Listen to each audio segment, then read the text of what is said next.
Good evening, everyone. My name is Scott Reich, and this is Crime Talk. Thanks for joining us. Thanks for all our Crime Talk aficionados for being here. We appreciate you being here. Thanks for waiting.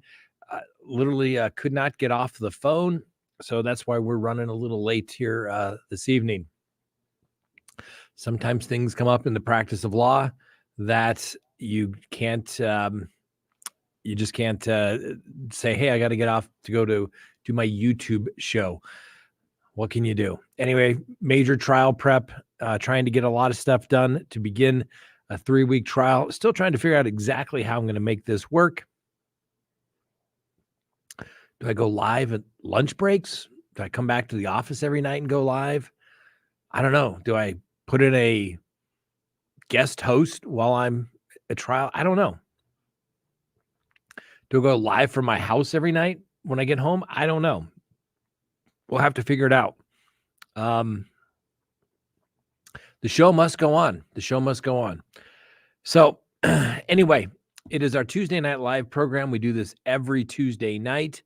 And for those who maybe have not been here before, my name is Scott Reich. I'm a practicing criminal defense attorney. Yes, I don't have a suit on today because I had no court, and I thought I was going to make it to the jail. But I came to the office, and then I got busy, and then something else happened, and then this. And then next thing you know, I never made it to the jail to see the client. So tomorrow morning, I'm going straight to the jail from the house so I do not get distracted. Jail visits are probably one of my least exciting things to do. They're just not fun. They're inconvenient. They're slow. The rules change every time you go in there from the jail staff. You know, one day I'm in there like, why are you bringing in this file folder? Because I brought one in for the last 24 years, but it has the little binder clips on it, you know, the little metal things that are taped to the file. I said, when did that become a problem? I've only been bringing these in here for the last 24 years. Well, we got new people in charge, and they're, you know, changing everything. So it's always just a hassle. It's part of the harassment package. And, you know, show me a criminal defense attorney who says that they enjoy going to the jail. I will. They're lying. They're lying. It's inconvenient. It sucks. It smells. Nothing. There's no happiness at the jail. Okay. It's not a fun place to be. Anyway, a lot of stuff going on. We talked about it today's show. The judge in the Kohberger case, Judge John Judge. I think he's finally getting tired of the delays. I think when the next hearing is set, I believe for the 28th, they're going to set a trial date. And I don't think they're going to wait a year to set this out till next summer, a year from this summer. They've had 14 months since this case, right? The average homicide case from beginning, you know, to arrest usually goes to trial within a year. That's kind of the average case, maybe a little bit longer. But these people have nothing else. And when I say these people, the defense team has nothing else to work on other than this case. They're tasked to this particular case. Now, if I'm wrong about that, let me know. But my understanding is they're tasked to this case. This is their only case that they're doing. So they should be going through everything. And most of the stuff in discovery is not going to be applicable. We already know what the defense is going to be. It wasn't Bryan Kohberger. Prosecution has no good explanation as to how his DNA got on the knife sheath, on the K-bar sheath at the house underneath the victim. Could have got there anyway. Who knows? Prosecution's responsibility to explain how it got there. Of course, they're going to say because he was in the house and he was slaughtering these 4 college students for whatever reason. And the defense is going to say cross-contamination. Everybody was in that house. You can't say how it got there reliably, so you can't be trusted. And my guy was driving around that night. So there you go. Simple case. It really is. Most cases are simple, ladies and gentlemen. Okay? And when the case is simple, the defense has to make it complex. And when the case is complex, their defense is complex, you have to make it simple. Remember that. Okay? Just explained, you know, years of trial strategy literally within one sentence there. Now, the other case that I want to talk about here is the Adam Montgomery case. We're bringing you this trial. And Adam Montgomery is accused of killing his 5-year-old daughter, Harmony. And Adam Montgomery's wife / stepmom to Harmony is testifying against him. And the defense's theory is that the stepmom, Kayla Montgomery, is the real murderer. But an interesting thing is, to me, is that they're in New Hampshire. Apparently, you don't have to attend your own trial. Now, I guess you can waive it. I've seen people been disruptive so they don't get to attend their own trial. But normally, the defendant is there. Normally, the judge is like, oh, no, you asked for a trial. You're going to get it. You're going to sit in here and do it. Like, be a man. Man up. Sit there and take it. I cannot believe the judge would allow that. Now, like I said, you can always waive any right you have, but it's a critical stage of the proceeding. And you would think that the judge would say, oh, no, you were going to be there. And, apparently the sheriff's staff is of the mindset that we're not going to drag anybody to court if they don't want to be there. It's your trial. Okay, Mr. Montgomery, you know how guilty you look when you can't be inconvenienced to come to your own trial? You're inconveniencing the jury, but your schedule's too booked up. You can't come to court. You don't want to come to court. Yeah. I know I can't believe I'm saying this, but hey, you don't want to attend your own trial. All right. You're done. You're guilty in my book. And that's just the way it's going to go. Now, don't get me wrong. There's times you would love to not have your client there, but that's usually not the way it works. And usually clients want to be at everything. And so you just have to deal with it for sure. Okay. Looking here, the comments here. The defense just got done with another death penalty case that was able to get the death penalty off the table. Well, good for them. That they're doing their jobs. My understanding was that the Kohberger team, that this is what the case they were on, and that was it. We'll see. So yeah, like I said, I don't know all the answers. We have some of the smartest viewers and subscribers to Crime Talk, and if I don't know the answer, somebody else does, and they will know it. But so I just saw that, so I wanted to bring that. But yeah, not attending, Adam Montgomery, cowardly. I mean, first, you're accused of killing your own daughter, 5 years old, beating her, stuffing her in a duffel bag, and disposing of her. Be a man. Show up to court. I just don't get it. I don't get it. I don't get it. Apparently, he was complaining about being strip searched. Get used to it, buddy. Get used to it. You're going to court. You're going to court. You're going to prison. You're probably going to go to prison for the better part of your life. You have a lot of strip searches to go, and yeah, it's just frustrating. I don't get it. And like I said, Bryan Kohberger, let's move this case along. It's just delay. And then when you also go back and look at the Chad Daybell case, I mean, it just never ends. Honestly, let me just double check this here. Oh, did we have a new filing that showed up here? Let me just double check.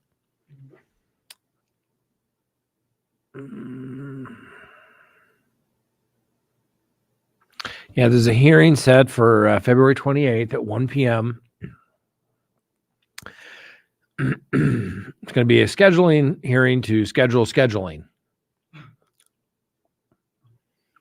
As to scheduling, counsel shall be prepared to address scheduling, both a briefing schedule and oral arguments on the defendant's motion for change of venue, a discovery cutoff deadline, expert disclosure deadlines for any pretrial motions, such as motions to suppress or motions in limine. That's in the Bryan Kohberger case. That was the official order. Came out yesterday, but we actually get to see the actual order. So it just keeps going on and on. And I get it. They need time to review it. But let's face it, at a certain point, these cases at the end of the day are not that complicated. There may be lots of witnesses, but they're not that complicated. And when in doubt, the prosecution gets up and says, and what happened next?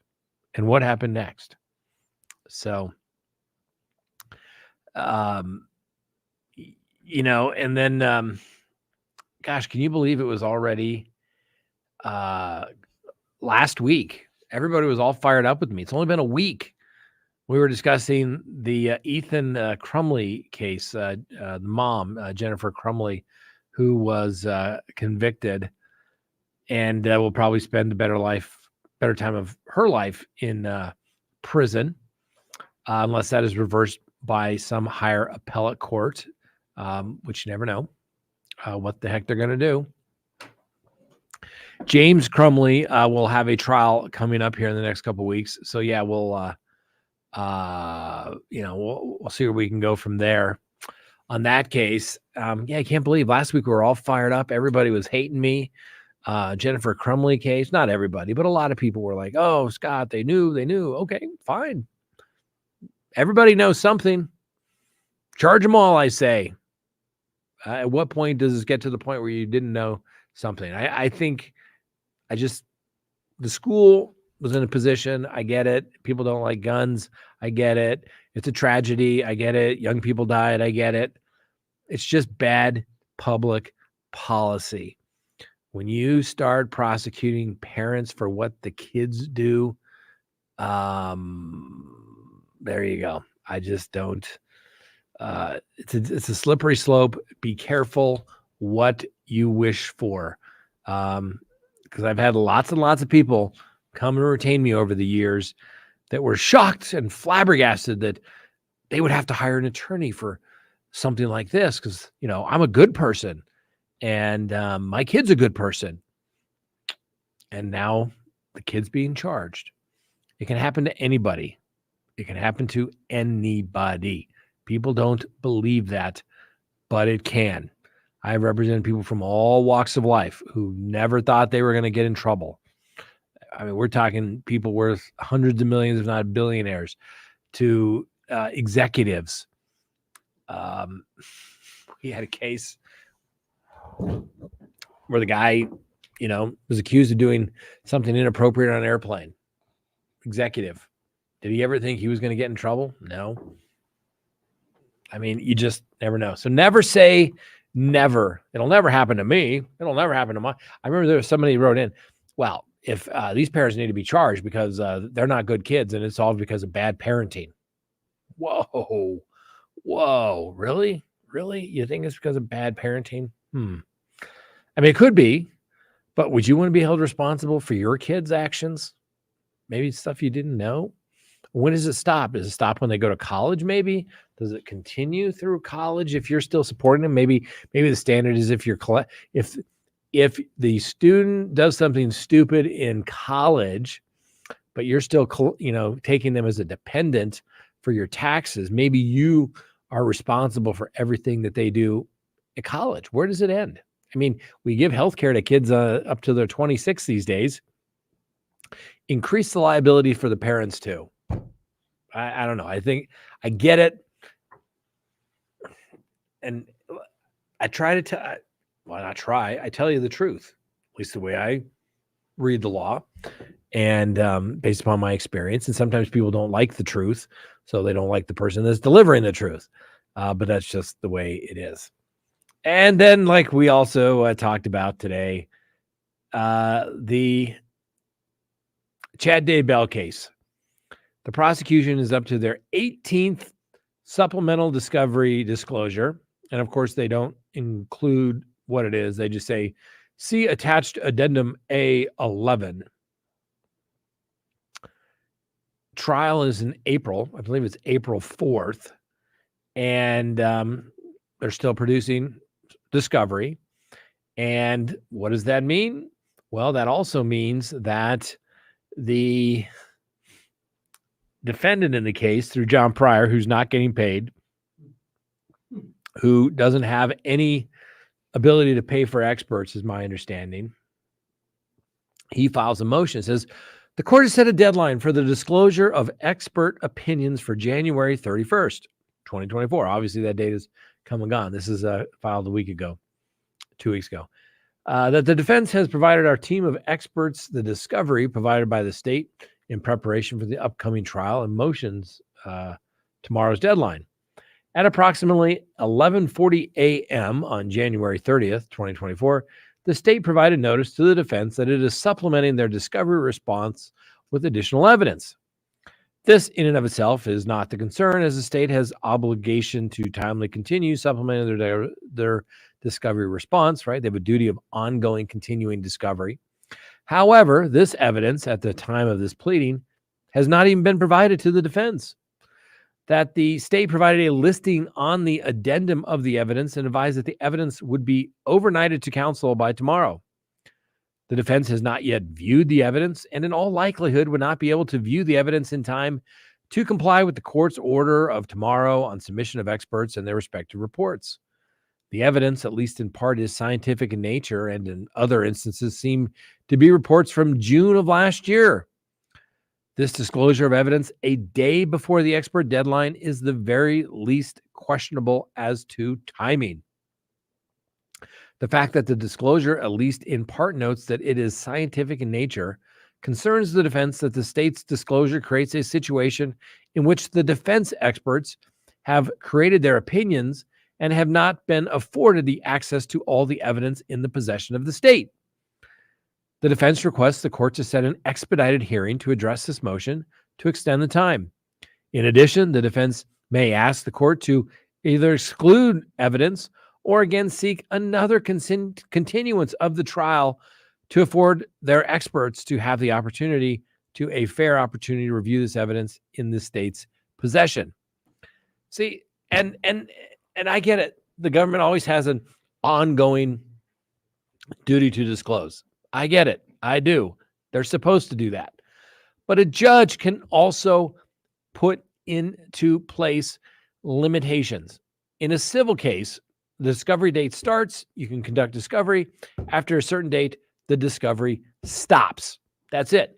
You don't get to bring it in. It's done. You had your shot. You only get to use what has been turned over to that particular date. And it kind of seems like to me in Idaho, yes, there's a continuing obligation to provide discovery to the defense. The defense should be able to use it. But at a certain point, the prosecution has to be told, get your act together or you're not going to be able to use this stuff, right? That was part of the problem that happened in the Lori Vallow case. That's why the death penalty was taken off as a sanction for late discovery. Well, Lori Vallow went to trial almost a year ago, right? April, I think, was it? Mm-hmm. April of last year. So we're almost coming up on a year. And you would think that the prosecution at that point, they already screwed it up. So the death penalty was taken off the table for Lori Vallow. And, but we're still producing stuff, scientific in nature, of reports that should have been turned over a year ago. Why is that taking place? So the defense, of course, files a motion. We need a hearing judge, and I'm not going to file my report because I don't have all the information. Now my expert has to look at it because, I'm just a dumb attorney, and I just need to have my expert look at it and tell me what it means. And, if it's so prejudicial, judges may change their opinions. To ask for a continuance or exclude it. My position, if I would be the judge, would be, all right, the defense can use it if they want to, but the prosecution cannot. That's always kind of been my gripe that I've had with Judge Boyce in the Lori Vallow and Chad Daybell matters is he's just so nice. Quit being so nice and start laying down the law as to the timelines of when things are going to get done, hold both sides accountable. If the prosecution screws it up and the bad guy goes free, guess what? The public can look to the prosecution for not complying with the court's orders. Defense, if you're not ready, you've given us, given you every extension that you have wanted, and yet you're still never ready to go. Like, it has been described to me. Litigation, ladies and gentlemen, is a black hole. Okay? One of those big black holes in outer space. There's always something else that could be done in litigation. Gee, should I review that? Do I go review that next report? Do I do the next report? Do I to go back and re-interview somebody? Maybe I should talk to somebody that knows somebody that maybe heard something. It never ends. And you can go round and round and round, over and over, and be chasing your tail. At a certain point, you need to stop looking for that magic piece of paper that's going to make your case just, it's going to get dismissed if you're for the defense. It's going to be the smoking gun, literally the figuratively, the smoking gun. It doesn't exist. Most of the time, that document doesn't exist. You're going to just have to go try the case. And I've said this before, and I will say it again. Some of the best things you can do for the defense is go demand a speedy trial. Go demand a speedy trial. Do you think that Chad Daybell, if he says, you know what? They don't have their act together. They don't have any of this DNA stuff tested or done. I want my trial in 6 months. You have the client sign a nice letter. I understand this is risky. It's total tactical decision, but you've told me you're totally guilty, and we're going to do this tactical decision, and let's go for it. Do you really think the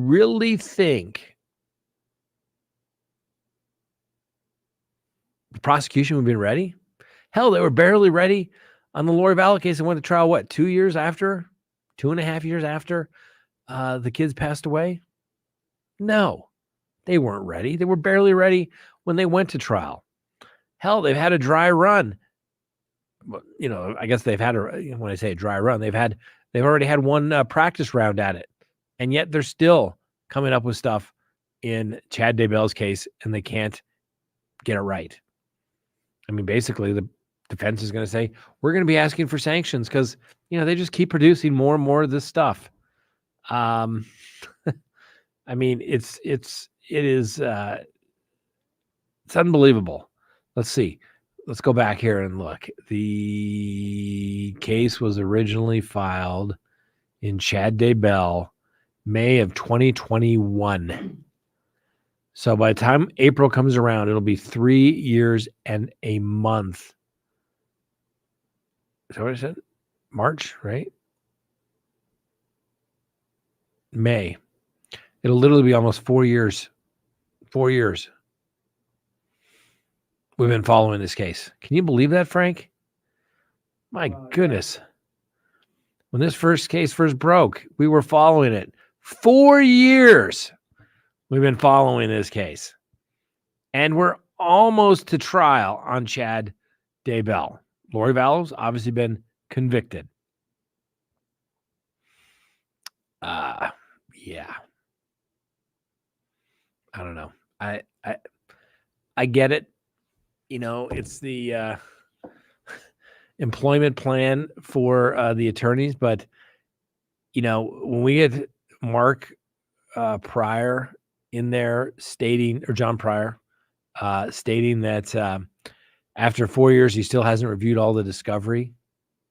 Really? Why not? What have you been doing? I just don't get it. I don't get it. I don't get it. I don't get it. Set some dates, lay down the law in Idaho, both for the Chad Daybell case. We've got a trial coming up in April. And then on the Bryan Kohberger case, set it within the next 6 months. That'll work.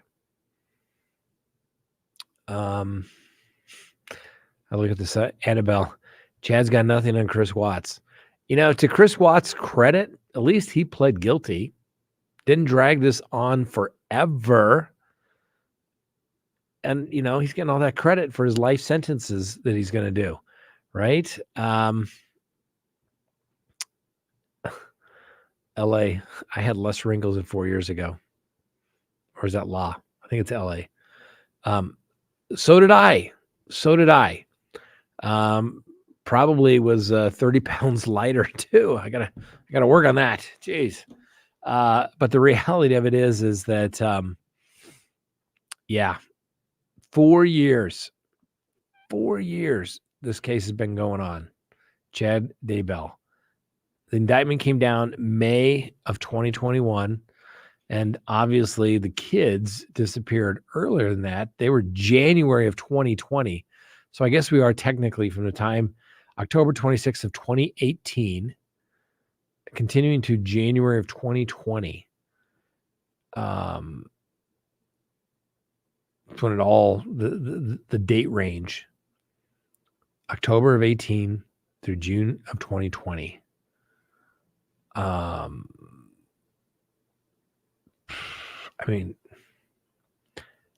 Think about that. How far that goes back. And some days it doesn't seem like we're any closer to actually going to trial than we were back in those early days. Heck, the only one that exercised her right to a speedy trial was Lori Vallow. She probably did herself good because I'm sure they would have been giving her the death penalty had she been convicted. No doubt in my mind. I think she would have probably got the death penalty, even with her own mental health issues, which were rather clear and abundant. But, you can't send somebody to death, juveniles. You can't kill people with disabilities that are a little slow. But just because you have mental health issues and you've been restored, as long as you've been restored and you're competent, I think you can be punished to death. And if the jury doesn't buy off on it, that could have been done. So she got evidence excluded because she exercised her right to a speedy trial. And she said, let's go. And like I said, the prosecution, they muddled their way through it. I still think evidentiary wise, I still don't know why the defense didn't object more, but whatever. Maybe they figured the death penalty was off the table and therefore their job was done. That's the only thing that I could possibly think of. So we'll have to wait and see.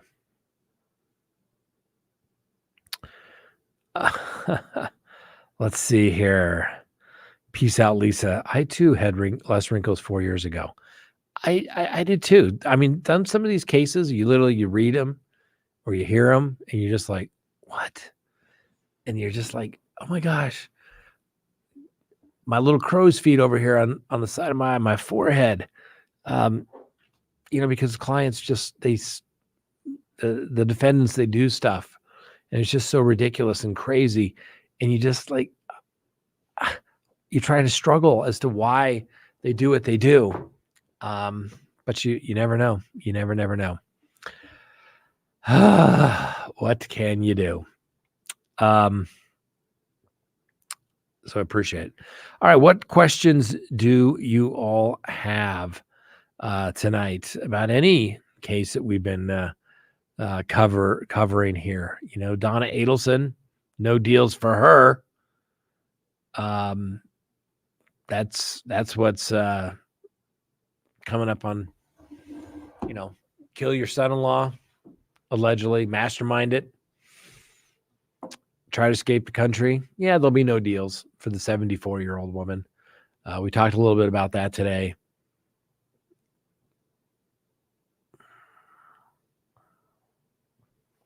Let me just take a look at this. I'm looking at some of the Chad's got nothing on Chris Watts. Don't get me wrong, Chris Watts is still a horrible human being, but at least he stepped up and basically said, I'll plead guilty to it. Don't want to go through the trial. You'll take the death penalty off the case. Yeah. Fubar Temp. In 1776, all felonies were capital punishment. So the whole minor or mentally disabled thing is new. Yeah, they changed that. It's, one could argue at the time of the drafting of the United States Constitution that they really didn't consider that an issue. And so therefore the fact that they didn't put it in means that it's not prohibited. Let me just see here. I got this let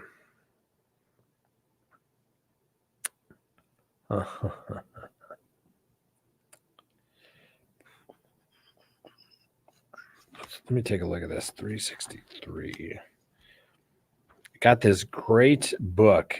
I'm going to be referencing it from time to time because it's rather interesting, and it's titled The Introduction to Constitutional Law. I think it's actually for law students, but I know somebody that was part of writing the book, and it's the 100 plus Supreme Court cases that everyone should know. And they have it broken down in various subject matters, which are rather interesting. The foundation cases and unconstitutional structure, the enumerated powers, federalism limits on congressional power. Is that just geeky dork stuff right there? But it's so interesting.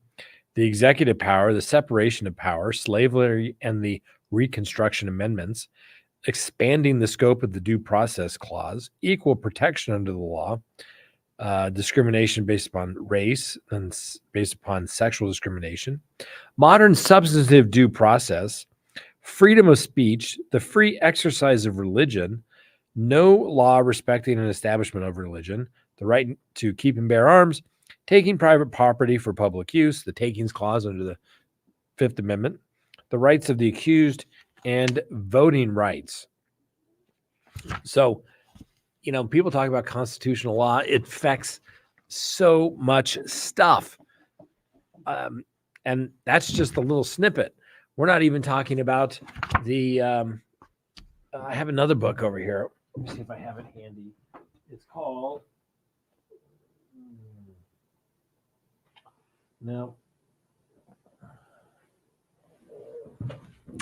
it's called the,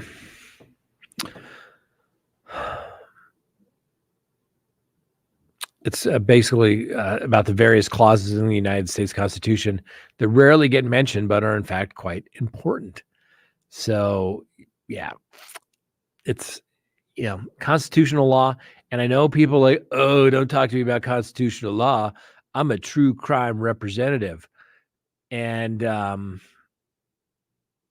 don't need to bother with that. Well, what is criminal defense law but constitutional law? So you got to read it, right? Due process, Fourth, Fifth, Sixth, Eighth Amendment come to mind, all constitutional law.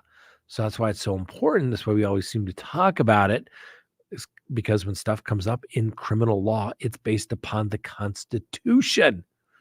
Remember those Bill of Rights, right? The Bill of Rights. Do the opposite of the Bill of Rights, and that's the recipe for a dictator. Callie wants to know, Scott, have you ever represented a client in federal court, or would you ever? Yes, I do all the time. Represent clients in federal court. In fact, just last week, we were there on an amicus brief at the United States Supreme Court. Did a video on it last week. Probably one of the greatest, I wouldn't say the pinnacle of my legal career. And although I wasn't arguing it, just being there to see the pomp and circumstance of the United States Supreme Court, and whether you like some justices or you don't like other justices, I really got the feeling that they were obviously very prepared, and they were very diligent in drafting what they see as the issues and the questions they had, and they want to do the correct thing.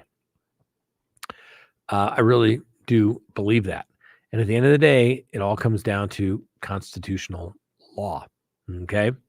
But yes, we go to federal court all the time. Heck, in fact, next week, I have to go back to North Carolina for a federal case that we're trying to get wrapped up. Jane, we were talking about wrinkles.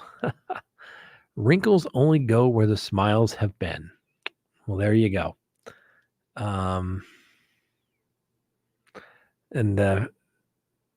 Well, Chiefs win the Super Bowl. Congratulations. Is it Verge? MP99? Congratulations to the Kansas City Chiefs, who have routinely embarrassed the Denver Broncos. Let's just say I'm not a big Chiefs fan. I was rooting for the other team, basically because I like Kyle Shanahan because his dad was the coach of the Broncos here forever. Mike Shanahan. Hell, he still has Shanahan's restaurant here in town. And McCaffrey. Christian McCaffrey, the running back for the 49ers, grew up here in Colorado because his dad played football here for the Broncos for many years. Just nice kid. And we could really blow things up by saying, yeah, I'm not a big Travis Kelce fan. We'll just leave it at that. So yeah, there you go.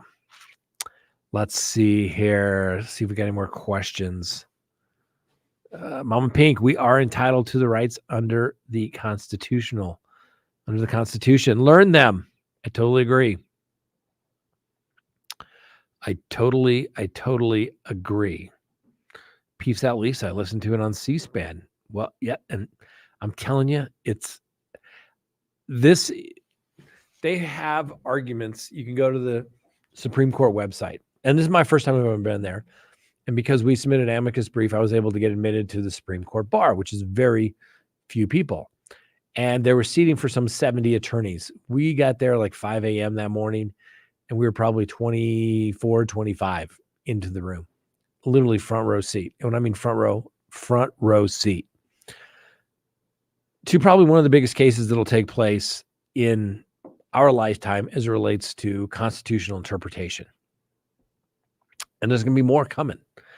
And just to be there was, like I said, it's amazing. But I would encourage you, if you are ever in Washington, D.C., and they are having arguments at the Supreme Court, not every case people are going to sleep out early. Most cases, probably nobody cares.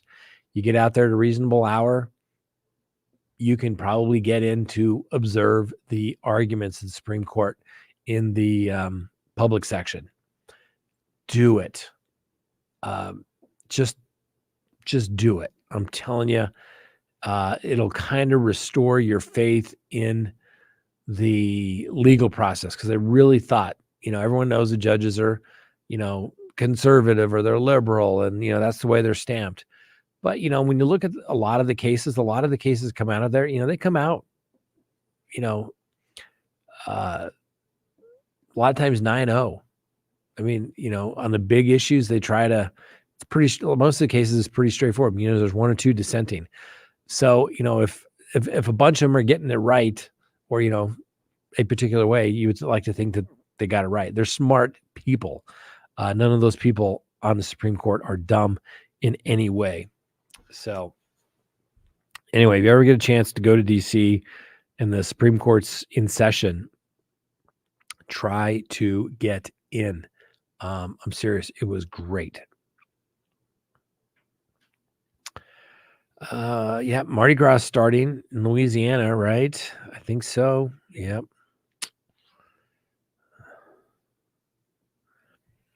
Trish says, Scott, Pro Hoc Vice in North Carolina, or do you have a North Carolina license? No,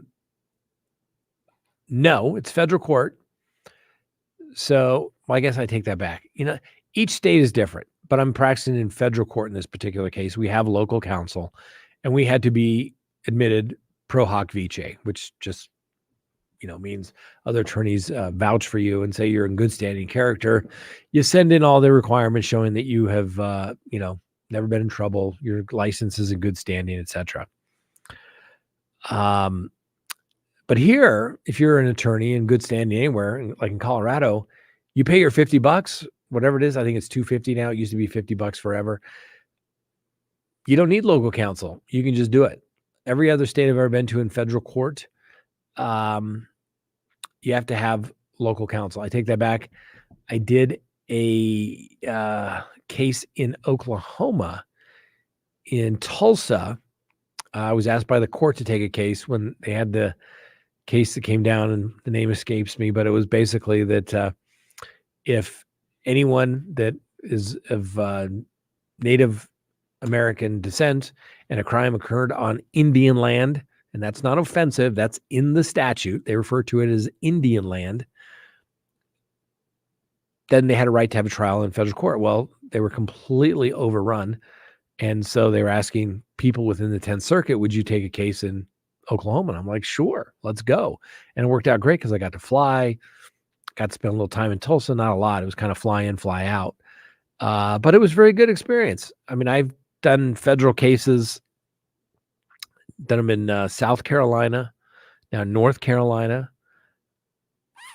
South Dakota, Wyoming, Oklahoma, I mentioned, New Mexico, did case there in Albuquerque and Las Cruces.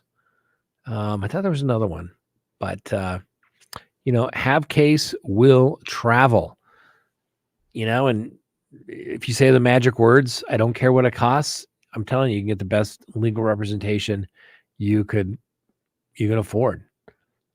So yeah.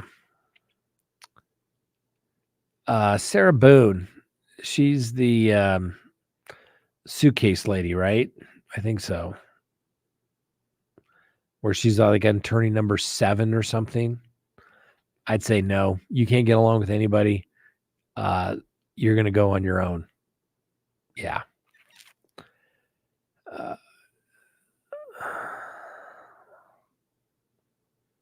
Let's see. Yeah. Law. Is it LA or law? One was when a judge would put his foot down, possibly regarding S. Boone laundering her attorneys. Yeah, I mean, come on. At a certain point, you lose your right to the attorney. You have a right to an attorney, but if you can't get along with them, at a certain point, you're just done. There was a case years and years ago.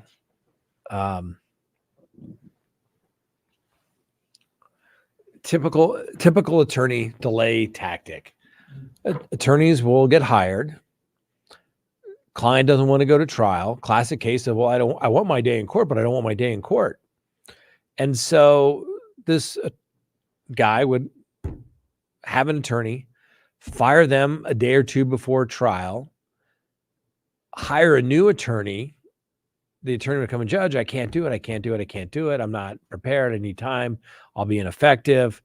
And of course, the judge does that a couple of times. And then at a certain point, the judge just says, we're done. He tells the attorney, I think it was like attorney number 5. And he tells the attorney, you can go on this case, but we're going to trial next week. Well, judge, I won't be effective. Says, nope, it's not that complicated a case. If you went on this case, we're going to trial next week. If not, the client is going to proceed pro se. And of course, the client's like, no, judge, I am an unsophisticated defendant. I cannot proceed without an attorney. I don't know what I'm doing. I'm not familiar with those big city ways. And the judge says, don't care. You're going to trial next Tuesday with or without your attorney. And attorney's like, I can't do it. I'm sorry. I got to give your money back. Client goes to trial. He promptly gets convicted by a jury of his peers. And the issue on appeal was, did the court make him go to trial when he wanted an attorney? And the Court of Appeals affirmed it. And I don't think it went to the Supreme Court because cert wasn't granted. But then he did, ineffective. I mean, how can you ineffective yourself when you're pro se? You can't. Then I think there was that federal habeas matter. And once again, it's like you waive your right at a certain point if you're manipulating the court system for the delay, at a certain point, you are no longer entitled to counsel of your choosing. And most judges, who the judges will put up with that. We've all done it where you've entered at the last minute. Judge, I was just retained. I've had cases where, Judge, they called me last night. I'm in the same courthouse. They just paid me. You'll get a continuance. Otherwise, you'll do it all over again. But at a certain point, you lose your right to it. So, yeah, the lady in down there that zipped her boyfriend into the suitcase, thinking it was a fun and games type of thing. Huh. Yeah. That's almost like the lady yesterday putting small child in heated appliances. Frank was like, no, don't say it. Don't say it. It got us demonetized on that video. Don't say it, Scott. So we have to choose our words very carefully around here sometimes from the YouTube monitors. They can shut you down in a heartbeat. It's like the good old days, in communism, read the paper, read the script. Only read what we tell you or we will take you off the air. Yeah. Amy wants to know, what are your thoughts on Kayla Montgomery's testimony? She seems equally culpable as Adam, if not more. She's a mom herself. Well, she's got 2 kids with Adam Montgomery, as I recall her testimony. She basically says, he beat me, he beat her. I should have probably done more. She's cut a deal, she'll be done and out of jail in no time. The defense's theory is that, she's the one that did it and just blaming Adam. And maybe I would kind of believe that. But when Adam Montgomery doesn't want to come to court, coward. And if you're a coward like that, that means you're a coward like you'd probably hurt your child. So, yeah. Oh, see, we have smart people. Mardi Gras over today. There you go. And tomorrow,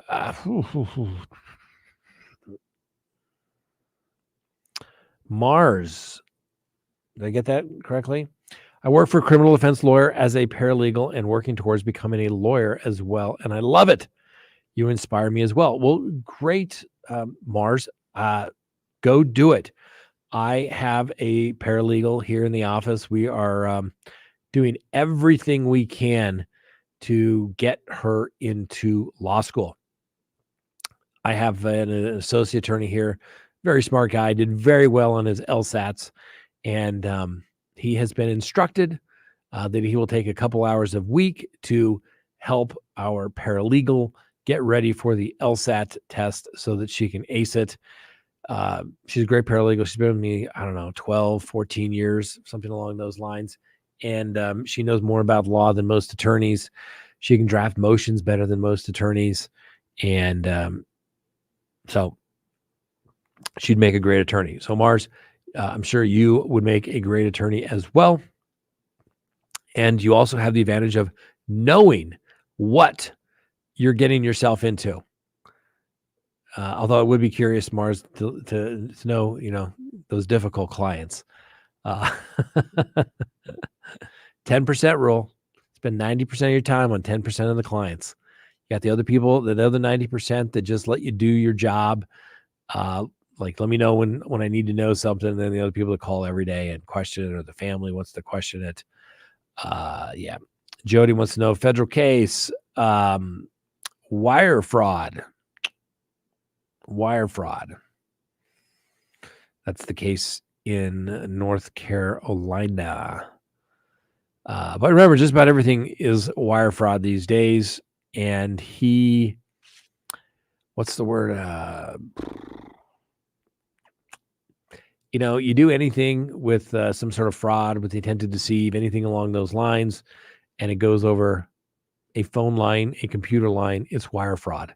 So Nothing sexy or glamorous, just good old-fashioned wire fraud. Mars says we have a guy here in Texas on attorney number 6. He knows he's known as the jailhouse lawyer. You know what? He should just do it himself. That's what he should do it himself. He knows better. But you can't help him out. He bought a whole bag of law books, right? And usually this had been the law library. I had a client the other day. We're in there and, I've been going to the law library. I gotta see what's going on. Oh, okay, great. That's great. Really. Cause I could really use your help on this. And I said, just out of curiosity, I didn't even know this anyway, but like, how far I got in school? And he tells me, didn't make it to high school. I think first year of high school. So obviously wasn't a great student. And I said, why did you go to school? Well, I just didn't like it. Were you a great student? No, not a great student. And I said, no disrespect, but you couldn't focus on high school. I get it. Your life is on the line here now. I get it. Not literally, but figuratively. But do you really think in the next year that we're probably going to spend together that you're going to master the practice of law? You couldn't master high school. What makes you think you're going to be able to do that? And I didn't mean it to be mean or anything, but I was just like, dude, don't go to the law library. All you do is create more unnecessary work for me, because then I have to come explain everything to you. If you would like me to explain the law to you, watch CrimeTalk. I will explain anything in the criminal justice system to you. But I don't have time to do it over and over and over and over and again to these clients over and over again, because now all of a sudden they've developed this deep book learning interest in the law. Oh, look at that. Well, here you go. Look at this. JL Man. Just wanted to share that I got a positive pregnancy test while watching this show. So there will be a new member to the CrimeTalk family. Pregnant at 40. Oh, man. Well, congratulations, JL Man. Got another little CrimeTalk aficionado. Didn't at one point, I think we had little baby aficionado gear, didn't we? It was like a little jumper or something. Yeah. So, yeah. I think we did. Well, that's exciting. That's scary. I think I saw something today that it takes like $251,000 to raise a kid these days. So yeah, that's scary. Okay. See, I'm telling you, moments in training. That has happened in Sarah Boone's case. The trial date is in May, and the judge has stated there won't be any extensions. So she'll either get an attorney. I mean, it's not a complicated case. I guarantee you that Ms. Boone doesn't like the legal advice that her attorneys are giving to her. And so she makes life difficult. I mean, she put her boyfriend into a suitcase, not disputed fact, and he died. I mean, at minimum, some sort of reckless manslaughter type of situation. And you know how I feel about negligence. We don't like negligence in criminal law. That's a civil standard. So, yeah, I mean, make her go to trial. You know, you want to play attorney, you can't get along with anybody. It's the old, screw around and find out. Yep, JL Man. Mama Pink says, congratulations. Let's see.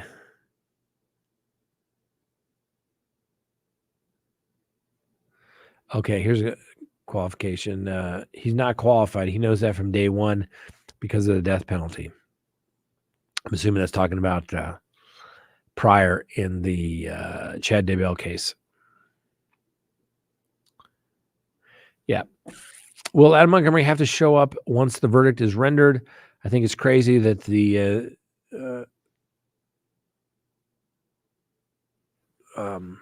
state gives the inmate the option on whether they can show up for their trial. Unbelievable to me.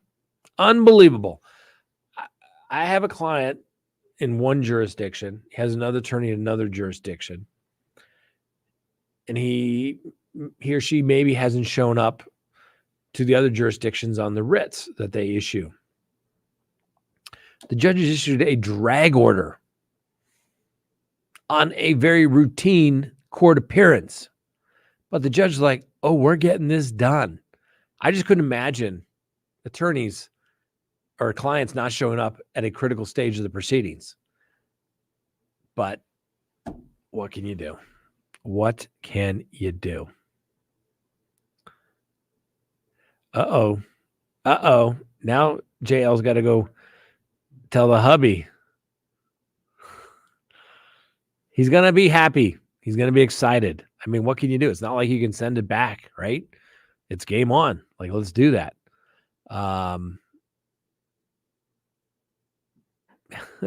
Local market fishing. That case hasn't been heard yet? The suitcase, no. It's still going on because she keeps firing attorneys. Yes, so apparently his mom and Pig figured out. We knew before the Hutter.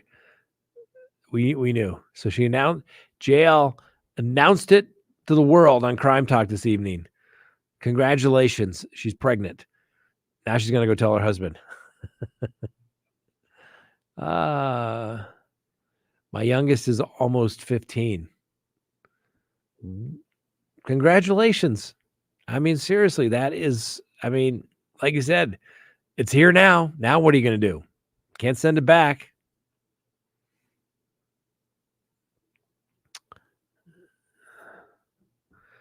Callie, what do you think about Richard Allen's new old attorneys trying to prove that the police are involved in an Odinist cult and the interviews being lost or taped over? Weird turn of events. Well, actually, I've got that motion. The judge summarily denied it without a hearing, basically saying, I'm not necessarily say that the cops were involved, but the Odinist cult was involved. And I think it makes good reading. Good. I mean, it's an interesting defense. And remember what we talked about the other day? It was the American American Nightmare on Netflix, right? One of the most bizarre things you'll see. And it's all true. And think, oh, it's not possible.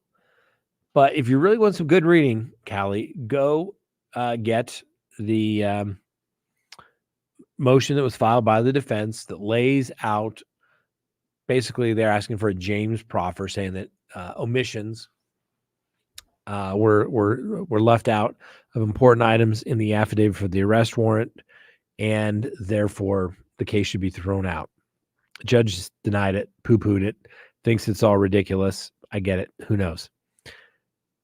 And I've told you, I've had experiences where some of the most bizarre stories will be told to you as an attorney. And you sit there and think, there's no way this could happen. No way. And you start investigating it and people get interviewed. And guess what? It's true. And then, like I said, this American Nightmare case, give you the overview, is that the woman is with her boyfriend. Somebody comes in the house, home invasion, basically tells him, don't call the police or we'll kill her. Takes the girlfriend. Police originally focused on the guy, the boyfriend, because he hadn't been in the relationship that long. He was trying to get together with his old girlfriend. Within the first 10 minutes, you're like, oh, he's so guilty. He did it. He did it. But then the girl shows up and she tells how she escaped and there were these people and she was assaulted. And of course, then the police say, well, she is all done for, for attention. And the boyfriend must have been in on it. even though they were already accusing him of murder. And then she shows up. And so the police just get this tunnel vision. Oh, he did it. And I'm telling you, it's amazing. And so as the story goes on, the guy that's involved basically gets caught up in this by this kind of small town police department that start investigating the crime, saying this just isn't weird.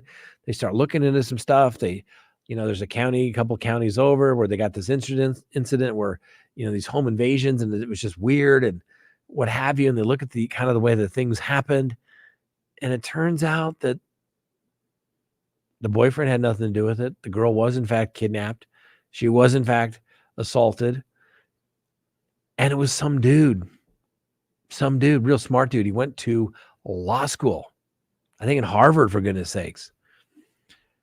And so when, people say, oh, it's what's the word? It's just too strange to be true.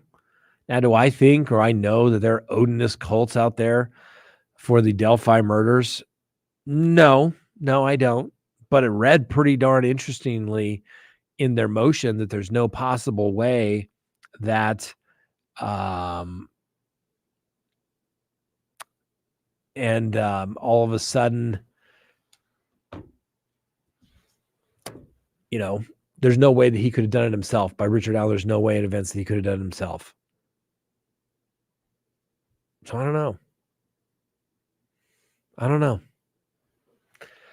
know, Callie. It's interesting. I don't know, but I read it and I was like, tell me more. We read it. I think we did a show on it. We went through about 40 pages of it, and then my voice gave out and we ran out of time. But it's an interesting read. Maybe we'll do it again one day from beginning to end. And you really get to think, this doesn't really make sense that these person acted all by themselves. So maybe they only got one person, but hey, he can be convicted. Richard Allen can be convicted even if others are not charged. Really makes you wonder what's going on, I guess you could say. So, but the new attorneys are the old attorneys, the ones that got kicked off that are back on because the judge didn't follow the law, and the judge hates the new old attorneys. And it's going to be interesting to watch. Oh my gosh, she hates him so much. Jane, who grants permission to Adam Montgomery not to attend his trial? I agree. Issue the drag order. I was like, get your ass in here. You're accused of killing your kid. If you didn't do it, you think you'd want to be here to clear your good name. And if you did do it, you should be forced to sit here to hear that testimony and let the jury decide. I don't know. With the lack of evidence, it will help seal his fate. Yeah. It is going to seal his fate because it's like running away. It's consciousness of guilt. Is a jury more soft on a defendant than a judge on average? I don't know. I think juries take their jobs very seriously and they want to do it correctly. I oftentimes think, the theory is sometimes if you have a very technical case, well, maybe I want a judge to hear this. No, I'd still take a jury. Oftentimes the theory is, take the judge, got a technical issue. Maybe they'll fall for it. Maybe they won't, but they'll realize there's an issue and they'll make up for it on sentencing. I'll take the jury any day of the week. Client has a choice between judge and jury, but always take the jury. Remember, it's a felony case. The prosecution has to prove guilt to 12 people unanimously to each and every element of the offense charged. They only get to hear legal and competent evidence. The judge may get to hear stuff that wouldn't come in for a jury to consider, but the judge, of course, can tune that out, and we're not going to consider that in our decision. Really? Sure. That's what gets you through the day. So be it. But the reality of it is it doesn't work that way. Take the jury, and I think the jury, even some juries, like in Texas, I know, and in the military where I practiced a long, long time ago, the jurors can do the sentencing. They're the ones that decide the defendant's fate. Usually the juries are a little more sympathetic on stupid stuff. And I mean stupid, not violent stuff. not violent stuff.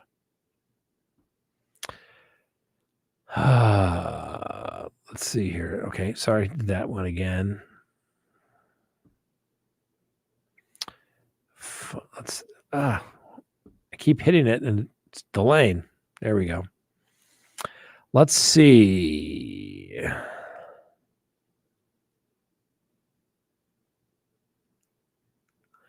Sherilyn has a question or comment.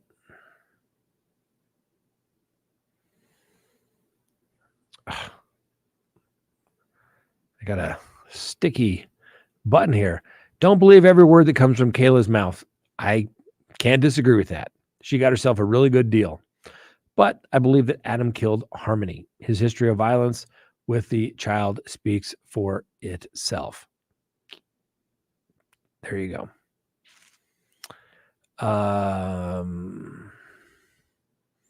Will, what's the best LSAT study course?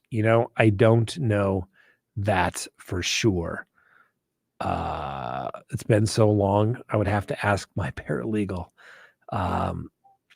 But when you get, the LSAT is like comprehensive reading, logic games. It's not that complex, so to speak.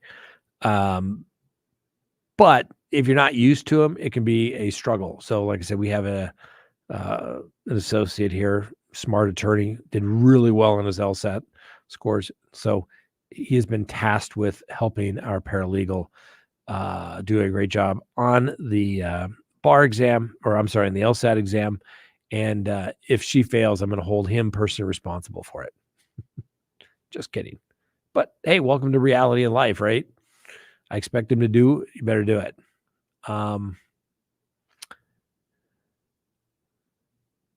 CrimeTalk. Well, we've helped. She's like, what a true human you are. We love a supportive employer, 100%. I mean, she's been a great employee. She's been here forever. And, she'd make a great lawyer. And so, yeah, it's, why not help him out? I mean, not to get in, but, yeah, we try to help out all our employees. We want everybody to succeed, right? Like we want everyone here to succeed. Debbie has a question. I'm currently looking for a lawyer to help SSID understand my autism young man disability, and they're charging me back pay over $58,000 you need an SSI lawyer. Ooh, and I don't know even where to begin on something like that, Debbie. I would start in your local area, Google that. That's unfortunate. They're trying to claw back some money. Sorry to hear about that. That's not an area of law that I practice in. But you usually just have to show that no, he was qualified to receive these monies, because otherwise they'll take it back from you. But that's an unfortunate situation, but I just don't practice that area of law.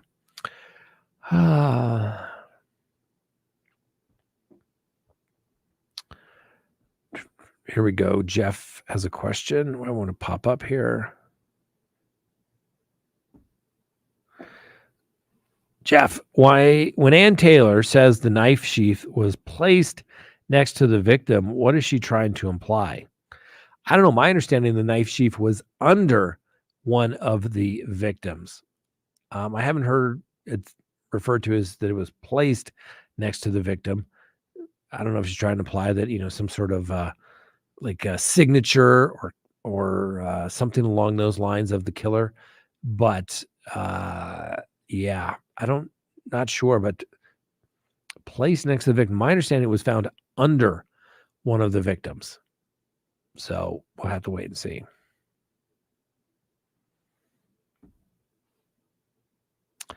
Is it me?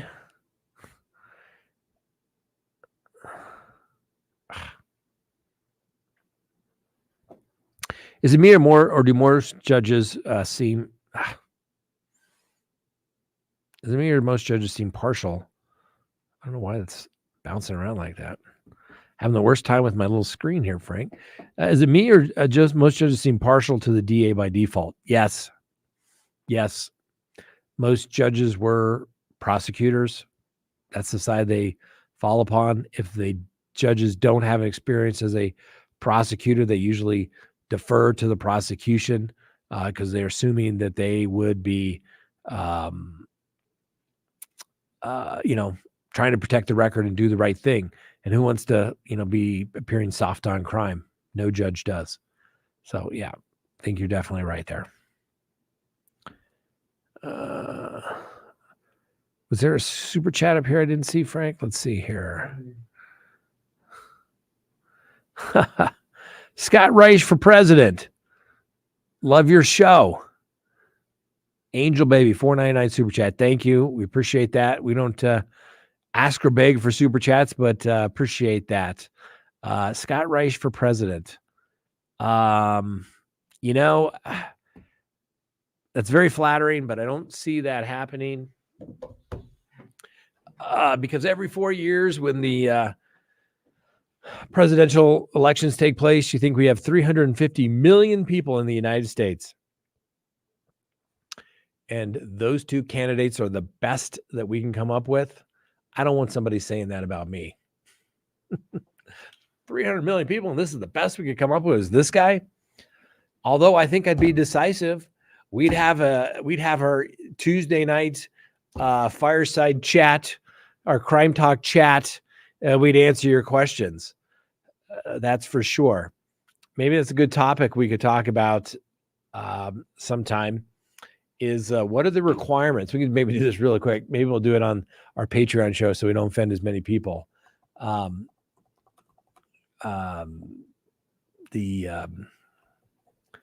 federal law. I can see it now. The lovely Miss Christian saying, no, don't do it. Don't do it. Let's see. We could do competency, right? The federal, the Department of Justice Manual 63, Standards for Determining Competency. What is the federal rule for competency? The enactment of Rule 601 abolishes the federal common law that a witness should be disqualified based upon general assumptions of incompetence. Prior to the enactment of the rule, disabilities such as infancy, religious beliefs, criminal convictions, interest in litigation. That's competency for a witness. There's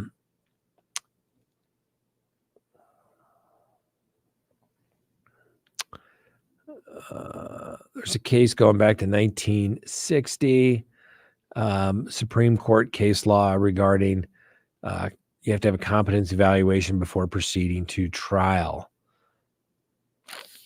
So, yeah, pretty straightforward. You have to be able to know and appreciate what's going on, assisting your defense, something along those lines. Otherwise, you're not. Dusky v. United States Supreme Court, 362 U.S. 402, 1960, was a landmark Supreme Court case in which the court affirms the defendant's right to have a competency evaluation before proceeding to trial. The court outlined the basic standards for determining competency.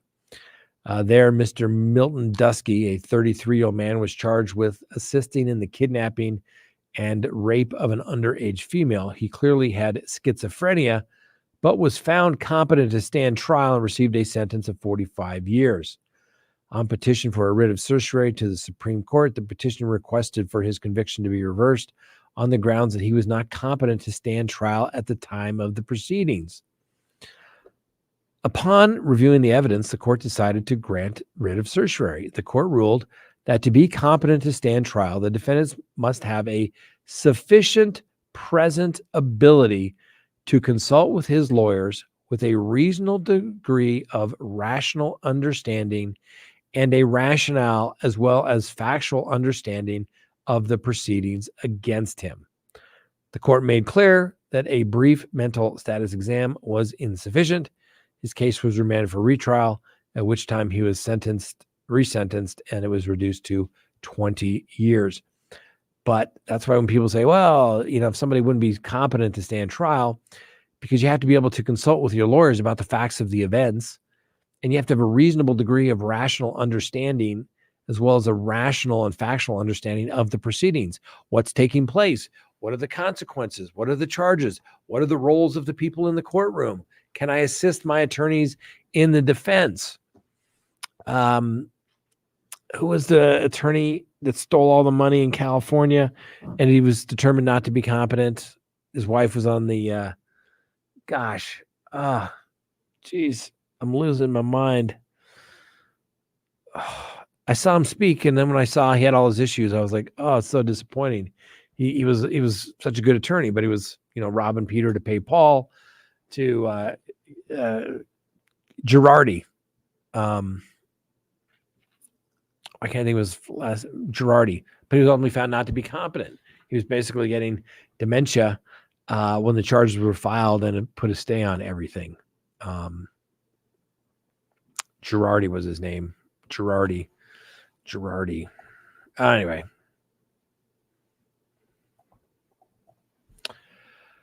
Tom Girardi. Boom.